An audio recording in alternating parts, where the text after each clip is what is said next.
Welcome to special moments.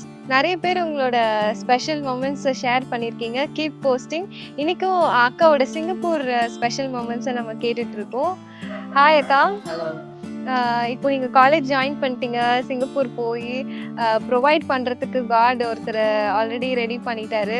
ரொம்ப enjoy பண்ணி படிச்சிருப்பீங்கல்லக்கா? அதுதான் இல்லை, ஆக்சுவலாக பயங்கரமான ஒரு ட்விஸ்ட் அண்ட் டர்ன்ஸ் இருந்தது. சிங்கப்பூர் ஜேர்னி இது நான் எதிர்பார்க்காத நிறைய காரியங்கள் நடந்தது. ஃபர்ஸ்ட் ஆஃப் ஆல் என்னோட ஸ்பான்சர் நான் போய் லேண்ட் ஆகிட்டேன். ஃபர்ஸ்ட் என்னோட செமஸ்டர் ஃபீ பே பண்ணணும். அவர் காலே பிக் பண்ணல.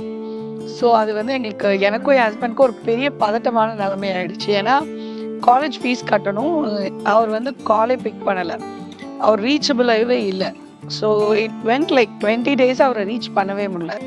தென் we knew like we are in trouble. அந்த மாதிரி ஆயிடுச்சு. எங்களுக்கு ரொம்ப பதட்டமாக இருந்துச்சு. என்னோட காலேஜ் ஃபீஸு, புக்கு வாங்கணும், எதுக்குமே காசு இல்லை. ஐ தாட் லைக் ஆண்டர் சொல்லி ஆண்டர் அஃபர்ம் பண்ணி ஆண்டர் ஒரு ப்ரொவைட் பண்ணுற ஸ்பான்சர் இருந்தானே நீங்கள் கூப்பிட்டு வந்தீங்க ஆண்டவரே, ஏன்னா இப்படி நடக்குதுன்னு ரொம்பவே கஷ்டமாக இருந்தது.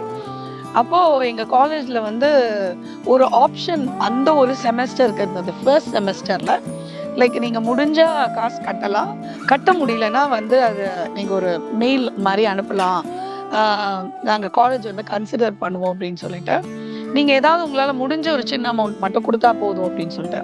ஸோ நான் என் ஹஸ்பண்ட் கிட்ட சொன்னேன், நீ உடனே போய் அப்ளை பண்ணாத அப்படின்னாங்க. அப்ளை பண்ணும்போது எனக்கு அது த்ரூ ஆச்சு. ஸோ சும்மா ஒரு சின்ன அமௌண்ட் மட்டும் கட்டி ஃபர்ஸ்ட் இயர் எனக்கு அப்போ ஃப்ரீ ஆகிடுச்சு. எனக்கு ஸ்காலர்ஷிப் மூலமாக எனக்கு கிடச்சிருச்சு. அப்பாடா நினைக்கும் போது அடுத்தது புக்ஸ் எல்லாம் வாங்கணும். ஸோ என்னோடய ஃபர்ஸ்ட் க்ரீக் கிளாஸ்க்கு போய் நான் உட்கார்றேன். எல்லாருமே புக்ஸு, ஒர்க் புக்கெல்லாம் வாங்கிட்டீங்களான்னா எல்லாரும் கையில் வச்சுருக்காங்க. அது பார்த்தீங்கன்னா அது $100 சிங்கப்பூர் டாலர்ஸ்க்கு மேலே அந்த புக்கும் ஒர்க் புக்கும். அது இல்லாமல் நான் கிளாஸ் அட்டன் பண்ணவே முடியாது. அப்போ எனக்கு ரொம்ப எம்பாரசிங்காக இருந்தது. என்ன ஆண்டவரே, இப்படி எனக்கு புக்கு இல்லாமல் நான் எப்படி படிப்பேன் அப்படின்னு சொல்லிட்டு. ஸோ எனக்கு ரொம்ப எம்பாரசிங். நான் பக்கத்தில் ஷேர் பண்ணி படிச்சுட்டு இருக்கேன். அப்போ என் க்ரீக் மேம் சொல்கிறாங்க, யாரெல்லாம் இன்னும் புக்கு வாங்கலை அப்படின்னு. நான் கை தூக்குறேன், நான் மட்டும்தான் என் கிளாஸில் வாங்கலை. அப்போ அவங்க சொன்னாங்க, கிளாஸ் முடிஞ்சோடனே என்னை மீட் பண்ணு. எனக்கு ரொம்ப ஒரு பக்கம் பயமாக இருந்தது. வேறு கண்ட்ரியில் இருக்கோம், என்ன ஒரு மாதிரி சொல்லிடுவாங்களா, என்ன பண்ணுறது அப்படின்னு சொல்லிட்டு அவங்கள வெளியில் போய் நான் மீட் பண்ணேன். ஆண்டவரே, என்னை ஹியூமிலேட் பண்ணிடாதீங்க அப்படின்னு சொல்லிட்டு.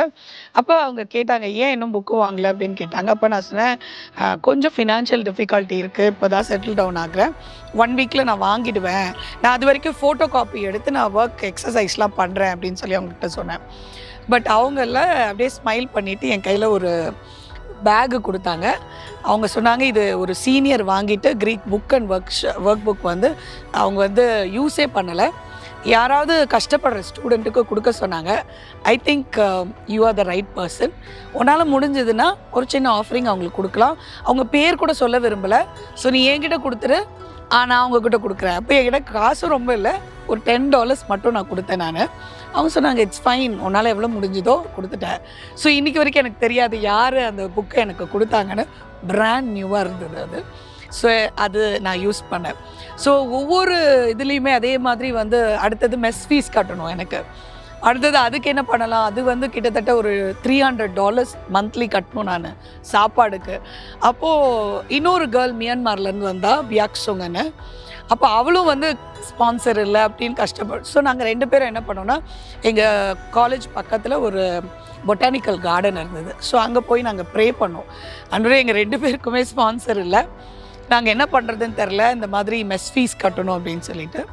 ஸோ அப்போ திடீர்னு அன்றைக்கி நாங்கள் ப்ரே பண்ணிட்டு வந்தோம். அடுத்த நாள் அவள் ஓடி வந்தா, இன்னும் ஒரு சீனியர் என் கூட பேசினாங்க, if we can work in kitchen, mess fees நம்மளுக்கு ஃப்ரீ பண்ணிவிடுவாங்களாம், நம்ம சும்மா கொஞ்சம் டிஷ் வாஷ் பண்ணுறது அந்த மாதிரிலாம் பண்ணோம். கொஞ்சம் அது யோசிக்க வேண்டியது, என்னடா அது நல்லா தானே நம்ம இருந்தோம் நம்ம ஊரில், ஆண்டர் இப்படி கொண்டு விட்டுட்டாரேன்னு. But it was a great training. ஒரு சர்வன்ட்ஹுட் லீடராக என்னை ஆண்டவர் அந்த 3 years அங்கே ட்ரெயின் பண்ணாருன்னு சொல்ல முடியும். ஸோ என்னோடய மெஸ் ஃபீ ஃப்ரீ ஆகிடுச்சு. எனக்கு வேண்டிய புக்ஸ் எல்லாம் வந்து என் ஃப்ரெண்ட்ஸ் எல்லாம் என்ன பண்ணுவாங்கன்னா கிளாஸ்மேட்ஸ் எல்லாம் ரோஸ்லின் எந்த புக்கு நாங்கள் நிறைய புக்ஸ் ரிவ்யூ பண்ணணும், அதுக்கு ஒரு வாட்டி புக் வாங்கணும்.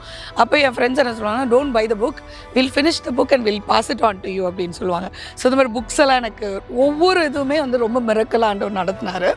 ஃபர்ஸ்ட் 2-3 செமஸ்டர்ஸ் வந்து ஃபர்ஸ்ட் இயர் கிட்டத்தட்ட வந்து இப்படி தான் ஆண்டவர் வந்து அழகான காட்ஸ் ப்ரொவிஷன் இருந்தது. ரொம்ப ஸ்பெஷல் மூமெண்ட் என்னோட லைஃப்பில். சூப்பர்க்கா. காட் மட்டுமே ஒரு ப்ரொவைடர்ன்றத நீங்கள் எக்ஸ்பீரியன்ஸ் பண்ண வச்சிருக்காரு காட். ஸோ காட் வந்து உங்கள் லைஃப்பில் இந்த மாதிரி ப்ரொவைட் பண்ணது ஜெஹோவா ஜைரவா காட் உங்கள் எல்லாருக்குமே இருந்திருப்பாரு. ஸோ எக்ஸைட்டிங் ஸ்டோரிஸை நீங்கள் கமெண்ட் பாக்ஸில் ஷேர் பண்ணுங்கள். Stay tune for the next episode. Thank you.